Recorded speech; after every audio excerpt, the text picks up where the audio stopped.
आप देख रहे हो दास्तान हरियाणा और मैं आपका दोस्त महावीर राणा। आज हम आए हैं गांव मंचूरी में और हमारे साथ यहाँ के मौजूदा सरपंच जुड़े हुए हैं खास मुलाकात में। सरपंच साहब, सबसे पहले तो आपका स्वागत है हमारे चैनल में और अपना नाम बताएं। धन्यवाद जी। मैं सरपंच मंचूरी जतेंद्र कश्यप। तो सरपंच साहब, आपके गांव में जो काम मतलब ग्रांट आई है या काम हुए हैं, क्या क्या काम अब तक हमने करा दिए? क्योंकि 1000 दिन पूरे आज सरपंची के हो चुके हैं हमारे हरियाणा में। ऐसा जी, जब मैं सरपंच बना था तो हमारे गांव की तस्वीर अलग ही डाल की थी, क्योंकि एक भी गांव में ऐसी चौपाल नहीं थी जैसे खंडर हालात में थी। और जो स्कूल था हमारा मिडिल स्कूल, उसकी चार दीवारी भी ठीक तरह से नहीं थी। एक कमरा था, उसके बाद उसके 2 कमरे बने हैं, अभी एक तीसरे कमरा, जो वो तीनों वैसे तो डी प्लान से ही बने हैं, मिडिल स्कूल है। और अभी एक कमरे का फिर टेंडर हुआ है, वो तीसरा कमरा जैसे अधूरा था, बीच में भी वो पूरा होने वाला, उसकी 4 दीवारी है। और हमने स्कूल में भी काम करवाया, दरवाजे, टॉयलेट, बाथरूम, पीने के पानी की सुविधा, वो और 4 दीवारें भी। वैसे जस्ता है भी वहाँ स्कूल है ना, तो ऐसा था भी ना स्कूल था ना कोई चौपाल का था। चौपालों में हमने कुछ काम हमने करवाए। उसके बाद मुख्यमंत्री जब नायब सैनी जी बने थे चुनाव से पहले, तो उन्होंने भी गांव में ग्रांट दी थी। हरिजन चौपाल की ग्रांट थी और वाल्मीकि चौपाल की ग्रांट थी, वो भी खंडर हालात में थे, लेकिन उनकी मुरम्मत हुई है, वो भी बढ़िया तरीके से। उनमें नीचे फर्श टाइल वगैरह लगी हैं, रंग पेंट हुआ है और बैठने की बहुत बढ़िया सुविधा हुई है। यानी हम गाँव वालों के लिए कह सकते हैं, अगर कोई शादी ब्याह करना हो तो वहाँ पे आराम से बंदा कर सकता है आराम से। जैसे वैसे तो वो जगह कम है, लेकिन फिर भी काम चलाने के लिए गरीब लोगों के लिए वो एक सहारा बनी है। क्योंकि कई बार बरसात हो जाती है और अचानक ब्याह शादी सारा प्रोग्राम खराब हो जाता है, सब कुछ खराब हो जाता है जी। जैसे किसी के जीने मरने में भी ऐसे गाँव में भीड़ की जगह है, गरीब लोग हैं सारे गाँव में, और लगभग 85% तो BC के लोग हैं और 8-7% SC के हैं जैसे, और लगभग 90% लोग तो जैसे बेजमीन नहीं है। हाँ जी, तो गरीब लगभग लोग हैं गांव के। और सरकार ने भी जैसे यहाँ पे कुछ काम करवाए हैं। यहाँ पे लाइब्रेरी के लिए यहाँ कश्यप चौपाल में हमने वो कश्यप चौपाल का हाल दे दिया लाइब्रेरी का। जैसे फर्नीचर वगैरह तो आ गया, वो शुरू हो जाएगी, तो जैसे गरीब बच्चे उसमें पढ़ पाएंगे। यहाँ लाइब्रेरी में वो दूर जाते हैं, जैसे शहर जाते हैं और दूर जाते हैं 20 किलोमीटर 25 किलोमीटर, तो उनको वो जाना छूट जाएगा। और सरकार ने यहाँ पे महिला संस्कृति केंद्र भी बनाया है, उसमें भी जैसे सुविधा के लिए। और हमारे विधायक जी हैं योगेंद्र राणा जी, और हम उन्हीं के साथ थे, हम तो खुले थे जी। और मैं जलमाना मंडल OBC मोर्चे का अध्यक्ष भी हूँ जी। तो बहुत बढ़िया काम कर रहे हैं विधायक जी। और अभी 3 काम हमारे डी प्लान से आए हैं विधायक बनने के बाद योगेंद्र राणा जी ने। ये जो स्कूल का जैसे कमरा है इस पूरा होना है, तो इसके पैसे आए हैं। एक रास्ता था महात्मा गांधी बस्ती का, उसके पैसे आए हैं। गांव की गली है, उसके पैसे आए हैं। वो टेंडर से ही काम होना है। और हमने भी कुछ काम करवाए हैं गांव में। तो जैसे अब सरकार, पहले तो विपक्ष का MLA था जी, और अभी तो MLA भी आपकी सरकार। हाँ, अब तो हमारी सरकार का MLA। और विधायक जी ने बोले अभी ऐसा कोई काम गांव में नहीं रहेगा जो काम अधूरा रह जाए।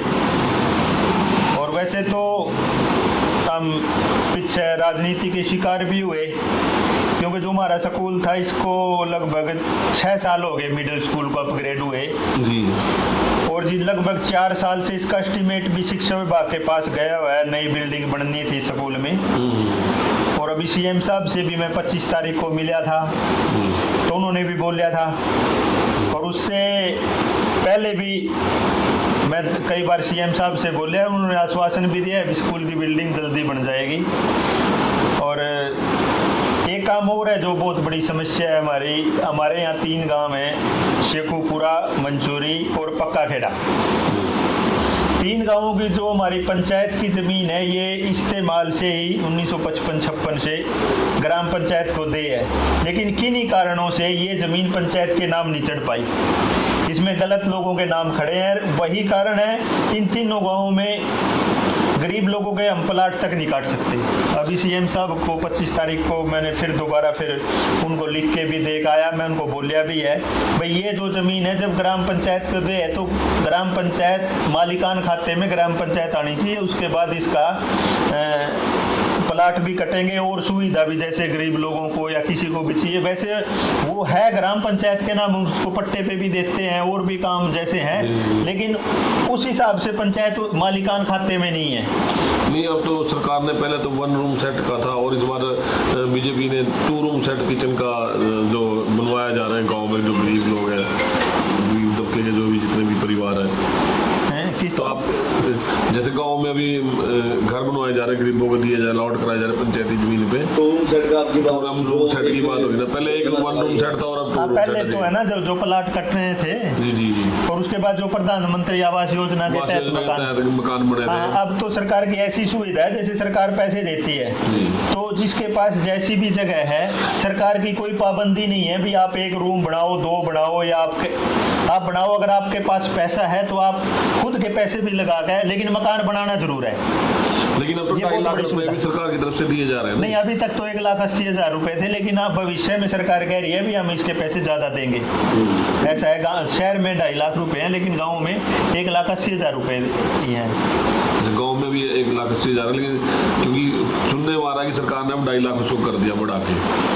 देखो जी, अगर सरकार का जो होगा तो बहुत बढ़िया बात है, गरीब लोगों को और ज़्यादा फायदा होगा, ठीक तरह से मकान बन पाएंगे। अगर 2.5 लाख या फिर 280 देते हैं, जितने भी देते हैं तो, और देने भी चाहिए महंगाई के हिसाब से, क्योंकि एक आम महंगाई इतनी हो चुकी है, बच्चे नहीं पढ़ा पा रहे, लोग घर तो बनाना बहुत दूर की बात है। हाँ, ये तो है जी बात, महंगाई के तो बहुत ज़्यादा है। और महंगाई तो है ना, जैसे महंगाई की वो बात भी नहीं है जैसे पहले उछाल महंगाई कांग्रेस के राज में एकदम आता था ना, एक चीज़ आज 20 रुपए किलो है, दाल तो एकदम वो 80 रुपए या 150 रुपए किलो होगी, ऐसा होता था। लेकिन अब तो है ना, अगर महंगाई भी है तो वो ठीक सिस्टम से ही बढ़ती है और वो पहले की तरह नहीं है। जैसे हमने देखा एक टाइम ऐसा भी होता था जब हम छोटे छोटे थे, जब ये चीनी 8-10 रुपए किलो थी तो वो छलांग मार के 50 रुपए हो जाया करती।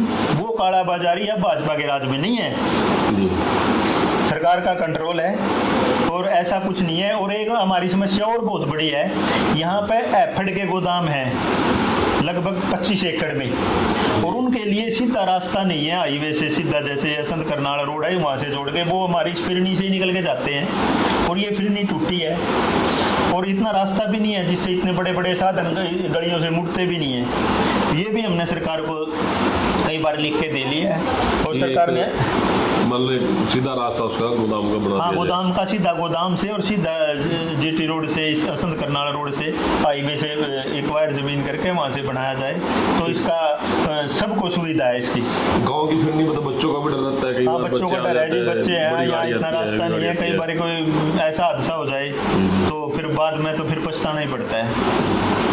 आप हरियाणा के मुख्यमंत्री माननीय नायब सैनी जी के बारे में क्या कुछ कहेंगे? कैसे मुख्यमंत्री इस बार हरियाणा सरकार के द्वारा हरियाणा की जनता को दिए गए हैं? देखो जी, मुख्यमंत्री नायब सैनी जी, जैसे उनका नाम नायब है तो वैसे भी वो नायब है ही रहा है, और उनके तो कहने ही क्या है, इतने मिलनसार, चाहे कोई आधी रात में भी जाओ 12 बजे भी रात को तो उससे मिलते हैं।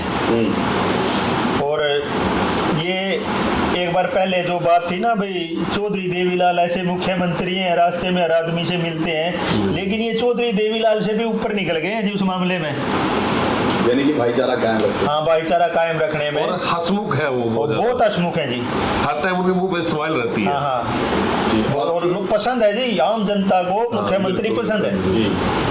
तो क्या लगता है भविष्य में ऐसे मुख्यमंत्री का रहना बड़ा जरूरी है हरियाणा के लिए? देखो जी, हमारी तो कोशिश है, हम तो पूरी कोशिश करेंगे जब तक नायब जी के सांस है, हमारा हरियाणा का सीएम ही नायब सैनी हो।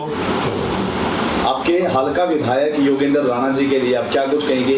कैसे नेता हैं और किस तरीके से कोऑपरेट करते हैं आप सबके साथ? देखो जी, योगेंद्र राणा तो ऐसा है, हमने औरों से भी सुने हैं, हरियाणा में जितने मिलनसार और लोकप्रिय विधायक हैं जितने भी, 5-4 विधायकों में 1 नंबर योगेंद्र राणा जी का भी आता है, इतने लोकप्रिय हैं। असंध हल्के में नहीं, पूरे हरियाणा में लोकप्रिय हैं।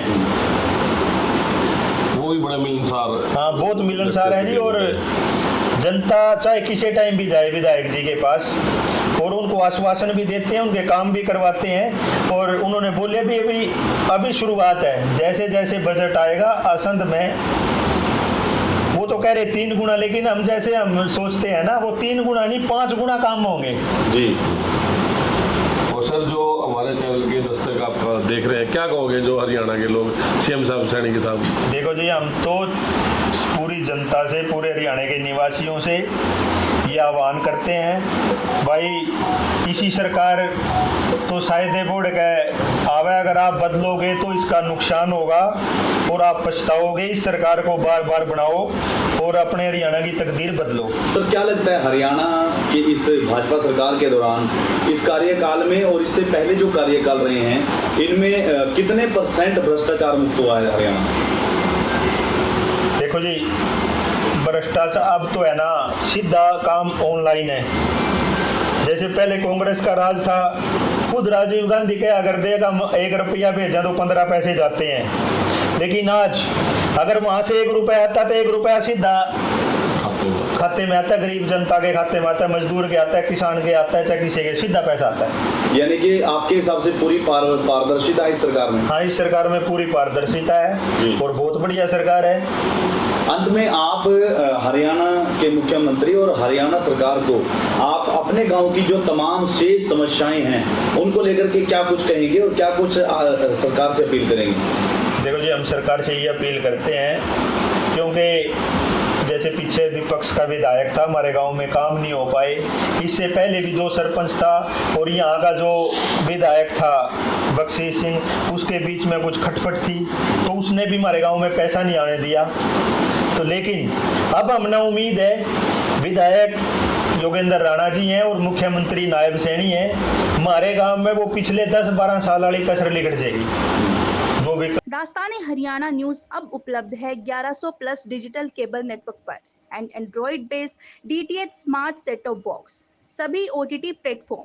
24 लाइव देखिए हमारे सभी सोशल मीडिया पेजेस पर। अधिक जानकारी के लिए विजिट करें www.dastaneharyana.in पर।